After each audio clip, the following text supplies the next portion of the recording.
ఈ అగ్ని నీ లంకకే వినాశనం తెస్తుంది.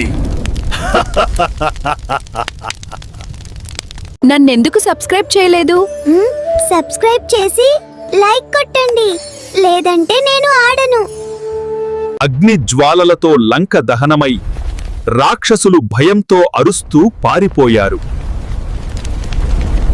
నేను సీతను చూశాను. ఇప్పుడు నేను ఈ శుభవార్తను శ్రీరామునికి తీసుకెళ్ళాలి.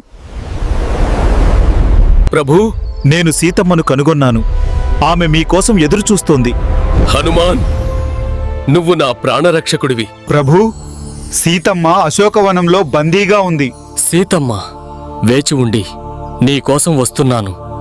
సోదరులారా, సీతమ్మ కోసం మనం లంకపై యుద్ధం చేయాలి. జై శ్రీరామ్. ఈ సముద్రాన్ని దాటి లంక చేరుకోవాలి. కాని ఎలా? రామచంద్రుని ఆలోచనలో లోతైన సంకల్పం. సముద్రదేవా, మా సైన్యం లంక చేరుకోవడానికి దారి చూపించు. ప్రభూ, వానరులు రాళ్లతో సముద్రంపై సేతు నిర్మిస్తే మార్గం సిద్ధమవుతుంది. జై శ్రీరామ్. మనం ఈ మార్గమే తీసుకుంటాము.